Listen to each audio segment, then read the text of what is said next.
Right before we jump into this video, if you want to get my free 11 Days to Better Photography mini video course, head on over to froknowsphoto.com/11days to get started right now. Jared Polin, froknowsphoto.com, and this is your free user's guide for the Nikon D3400. The idea behind this is to help you quickly understand all of the buttons on your camera, as well as the different settings that you can change to, as well as how I personally would set up the D3400 if I was going to use it. Now, some of this early stuff is going to be basic. If you don't need this basic stuff, look down in the description and click in the table of contents to jump around this video. So why don't we take a look at the outside of the camera first, starting with where the battery goes. So right here on the bottom, you have a door. You flip the battery door open. There's currently a battery in there, but it's really easy. It only goes in one way. Boom, move the tab, click it in, close the door, and you're set with your battery. Now, it's always a good recommendation as soon as you get your camera to fully recharge your battery all the way up the first time, and then maybe have a second battery when you're traveling, just in case something happens to the first one, or you shoot a lot of pictures or video and you need an extra battery because you need more power. Moving around to the side of the camera, you will find where you put your SD card. In this case, I have a Lexar 2000X 64 gigabyte card. You pop it in right here. It only goes in one way.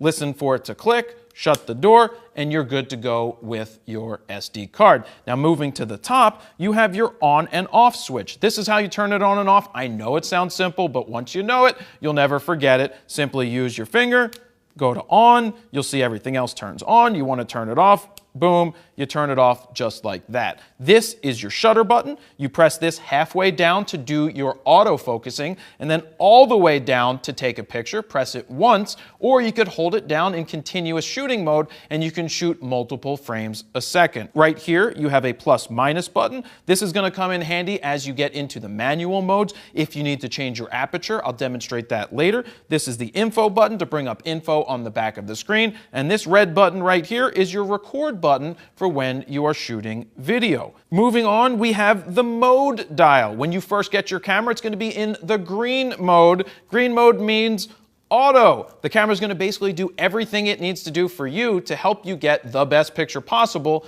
based off of what the camera thinks. Now, the only thing you need to do is take the picture and the camera will do the rest. Now, how many times have you been in a situation where you've seen somebody's flash pop up on their camera and they shouldn't have the flash on? Look, in this case, in auto mode, if you need the flash is going to pop up, but how do you turn that off if you're in a situation where you don't want the flash to go off? Simple, right here on the dial, you have a flash. I call this the anti-flash mode because it has the no smoking sign through it. Now the flash will not pop up. So moving around the dial, we have the preset program modes that the camera has for you.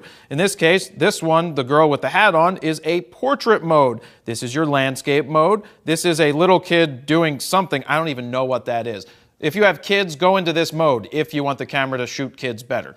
Next is the running man mode, or if you're shooting sports. Now let me tell you what these program modes do. They let the camera know that you're going to be shooting a specific type of situation, and the camera's going to give you what it thinks are the best settings. Now, I'm a big fan of learning how to get out of auto, but when you're first starting out, this is an okay place to be. I started there as well. I lived in the running man when I shot a lot of sports, so it's okay to be there. Next up, we have what they call macro mode. Now, this doesn't mean that you'll be able to use any lens and it will turn into macro. It's just meant to give you the settings to shoot flowers or anything close up. And then the last one that we have here is for night portraits. It's a really cool feature. Try it out for yourself. And then we have the special effects mode, which I personally don't use myself. And then now we have the manual modes. Manual means you set the aperture, you set the shutter speed, you make all of the decisions for the camera.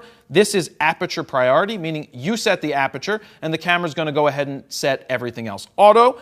This is shutter priority, meaning you set the shutter speed to where you want it to be, it's going to stay there, and the camera will change the other settings to match it for the right exposure. And then we've got P mode, or program, or also commonly known as professional mode. It's really called program mode. It's basically full auto. The camera's going to make all the decisions for you as if it was in the auto mode, but you have access to more menu settings, which I'll show you in a couple of seconds. And then moving on, we've got the guide mode, which is going to help you take pictures. It's going to help educate you just a little bit. All right, so that's the mode dial. Moving around to the top of the camera, this is the hot shoe. This is where you would put an external flash if you had an extra flash.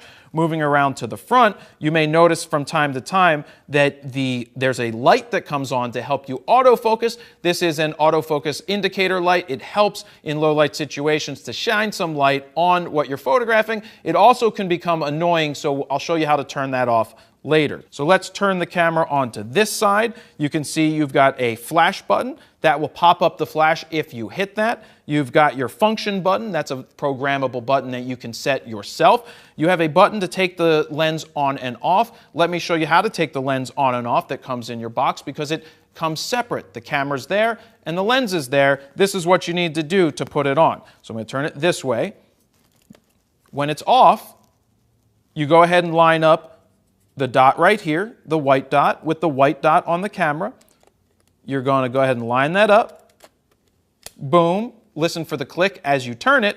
And to take it off, to change lenses if you have multiple lenses, you go ahead and click this button on the side, turn it away from you, take it off. Now keep in mind, you don't want to touch anything inside of the camera. Don't touch the mirror, don't play with that, don't do anything to that. That could render your camera not working if you mess something up there. It's sensitive stuff, so make sure you're careful when you put your lenses on and you take your lenses off. All right, let's keep looking around the camera. Right here, you see the camera's badge. That's right, this is a D3400. That's what it tells you it is. And then right above that, you see these 3 dots. That is where your microphone is for when you're shooting video. As we turn the camera to the side more, we have a Bluetooth symbol for connecting Bluetooth and doing your Wi-Fi. As you open this door, you will see you have a USB port as well as an HDMI port. The HDMI port is for if you want to connect to your TV and show people your photos. You could also use Snap Bridge. That is a function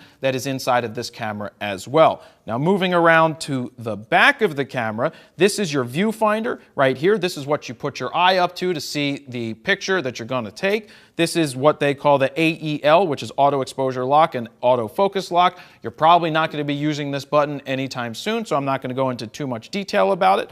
Right here is the one dial that you have for changing your shutter speed as well as changing your aperture. I'm going to explain how to do that when I get into the camera itself. Next, we have the live view button. The live view is what you use in case you don't want to use the viewfinder right here. You can turn the live view on to take photos, but it's what you also use to turn on right before you shoot video. I highly recommend that when you're going to take photos, you do not use the live view mode. This is not a very stable way to hold your camera.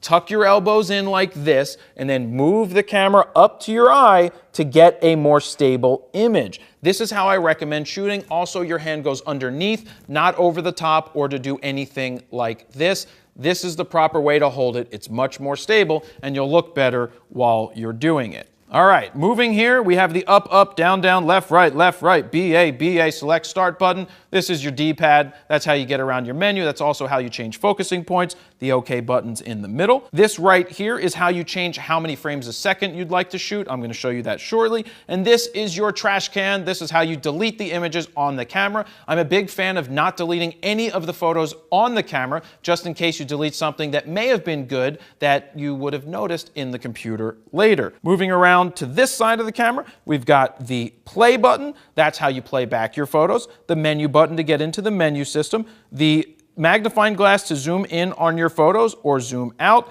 and then the info button. And one more thing I want to show you on the bottom of the camera is your tripod socket. In case you want to put it on a tripod or a monopod, you just screw that in right there and you are good to go. Next up, we have the diopter. If you wear glasses and you want to compensate for that, you can change the diopter, or if you need to change it just to make things a little sharper for your eyes to see, well, go ahead and use the diopter. Simply turn it like this or hold it up to your eye, and as you're looking through, make sure you're focused on something first and then turn the diopter. Right before we jump into the menu mode, I want to let you know that I'm going to be in the manual mode on the top dial. If your camera starts in the auto mode, you won't have access to all of the menu features, and the way to get to all of them is to go into one of the manual modes. So now let's get into the menu section. This is one of the most important things to set up in your camera to make sure it's set the right way for how you're going to shoot. So I'm going to walk you through how